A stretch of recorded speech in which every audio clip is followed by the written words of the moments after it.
जहां झुग्गियों पर सियासत बेहद गर्म है। कल अमित शाह ने झुग्गी झोपड़ी के प्रधानों से संवाद में केजरीवाल पर हमला बोला, तो आज केजरीवाल शकूर बस्ती जाकर पलटवार करते नजर आए। केजरीवाल झुग्गी झोपड़ी वालों के बीच उनकी मौजूदगी रही और वहां से कहा कि बीजेपी की सरकार आई तो झुग्गी झोपड़ी वालों को भगा देगी। तो यानी कि अब झुग्गी पॉलिटिक्स। और देखिए जरा 3 तस्वीरें अब इसके माध्यम से समझिए। लेकिन दिल्ली में जो वोट की खातिर झुग्गी वालों पर जंग है, अमित शाह कह रहे हैं आपदा वाले जाएंगे। 5 फरवरी दिल्ली के लिए मुक्ति दिवस। अरविंद केजरीवाल कह रहे हैं बीजेपी को गरीबों से कोई लेना देना नहीं, यह कहना है। कल अमित शाह ने हमला बोला और आज अरविंद केजरीवाल ने पलटवार किया। दिल्ली की हर झुग्गी की प्लानिंग करके बैठे हैं ये लोग। 5 साल तो छोड़ो, 1 साल के अंदर दिल्ली की सारी झुग्गियां ना तोड़ दें तो। अगर बीजेपी को वोट दे दिया दिल्ली के झुग्गी वालों ने, देख लेना तुम अपनी आत्महत्या के ऊपर साइन कर रहे हो। मार डालेंगे ये तुम लोगों को, ये सारी जमीनें छीन लेंगे तुमको। 1 साल के अंदर एक झुग्गी के इन्होंने प्रोजेक्ट बना रखे हैं। ये इसको देनी है, ये इसको देनी है, ये जमीन इसको देनी है, ये जमीन इसको देनी है, ये जमीन इसको देनी है। सारी प्लानिंग कर रखी है इन्होंने, किसी को नहीं छोड़ने वाले। इनको झुग्गी वालों से प्यार नहीं है, ये तो अमीरों की पार्टी है। इनका झुग्गी वालों से क्या लेना देना? ये तो झुग्गी वालों को कीड़े मकोड़े समझते हैं। इनका झुग्गी वालों से क्या लेना देना? इनको झुग्गी वालों से प्यार नहीं है। इनको चुनाव के पहले झुग्गी वालों के वोट चाहिए और चुनाव के बाद झुग्गी वालों की जमीन चाहिए।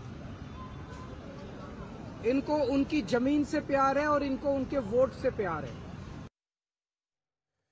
वहीं दिल्ली बीजेपी के अध्यक्ष वीरेंद्र सचदेवा ने अरविंद केजरीवाल के आरोपों पर पलटवार किया है। आज शकूर बस्ती में गए अरविंद केजरीवाल, उनकी हताशा और निराशा सामने दिख रही थी। आधी रात को पंजाब के गुंडे लगाए गए, धन बल का प्रयोग किया गया, पैसे बांटे गए कि झुग्गी वाले अरविंद केजरीवाल की जय जयकार करें, लेकिन सबने नकार दिया। और जब पब्लिक ने विरोध करना शुरू किया, मेरे झुग्गी के भाई बहनों ने, तो गुंडागर्दी की, हाथापाई करने की कोशिश की, वहां होर्डिंग और पोस्टर फाड़ने की कोशिश की। अरविंद केजरीवाल, ये तुम्हारी निराशा है। तुमने 10 सालों में जो दिल्ली को बर्बाद किया, आज हर झुग्गी वाला भाई बहन, हर दिल्ली का वासी तुमसे बदला लेना चाहता है। तुम्हारी जवाबदेही निश्चित करना चाहता है, लेकिन तुम भाग रहे हो। तुम उन्हें डराना चाहते हो, गुमराह करना चाहते हो, धमकाना चाहते हो, लेकिन दिल्ली के लोग डरेंगे नहीं। दिल्ली के लोग तुम्हारे कामों का हिसाब मांग रहे हैं, तुम्हारे शीश महल का हिसाब मांग रहे हैं, और उन्हें भरोसा है तो सिर्फ मोदी की गारंटी पर है कि उन्हें पक्का मकान भी मिलेगा और पक्की छत भी मिलेगी। झुग्गी झोपड़ी पॉलिटिक्स की धार अब तेज हो गई है और जब अमित शाह ने दिल्ली के जवाहरलाल नेहरू स्टेडियम में झुग्गी झोपड़ी वालों के साथ संवाद करके केजरीवाल को घेरा था, आपको सुनवाते हैं उनका बयान। 5 फरवरी को मुक्ति दिन है भ्रष्टाचार से। 5 फरवरी को मुक्ति प्राप्त करनी है अव्यवस्था से। 5 फरवरी को झुग्गियों ने मुक्ति प्राप्त करनी है गंदगी से, गंदे पानी से। 5 फरवरी को मुक्ति प्राप्त करनी है असंवेदनशील सरकार से, और 5 फरवरी को मुक्ति प्राप्त करनी है झूठ बोलने वाली सरकार से मुक्ति प्राप्त करनी है। मुझे बताओ, मेरे सभी झुग्गी बस्ती प्रधान हाथ उठाकर बताए, 5 फरवरी को आपदा का अंत करोगे क्या? अरे जोर से बोलो, करोगे? और जोर से बोलो, इनके कान बहरे हैं, उनको सुनाई नहीं पड़ता। 5 फरवरी को दिल्ली सरकार को उखाड़ कर फेंक देंगे क्या?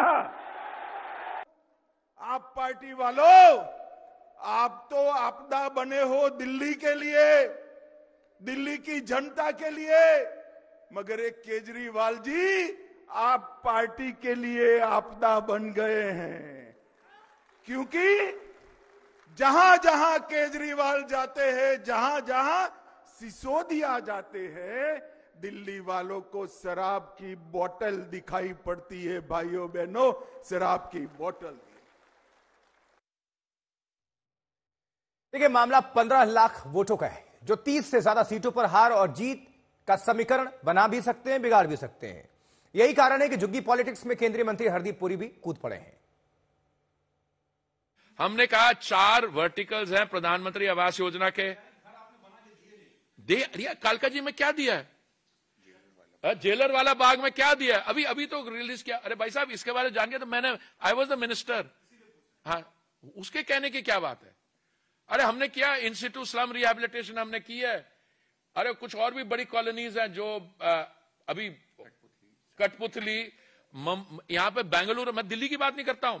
ये हमारा प्रधानमंत्री आवास योजना के 4 वर्टिकल्स में एक मेन वर्टिकल है, इसको कहते हैं ISSR, in situ slum rehabilitation, ISSR।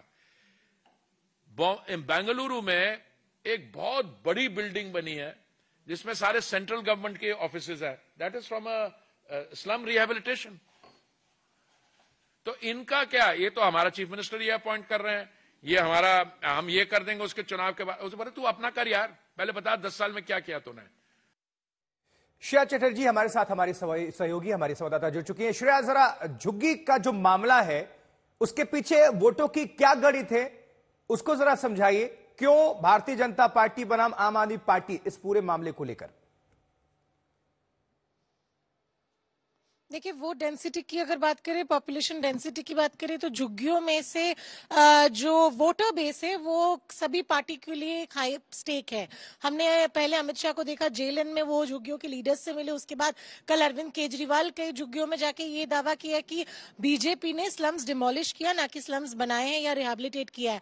आज हरदीप सिंह पुरी, क्योंकि वो खुद अर्बन डेवलपमेंट मिनिस्टर थे हाउसिंग अफेयर्स में, उनका ये कहना है कि जो पीएम आवास योजना के तहत 4 वर्टिकल्स में स्लम रिहैबिलिटेशन होती है, वो योजना तक अरविंद केजरीवाल ने लागू नहीं की।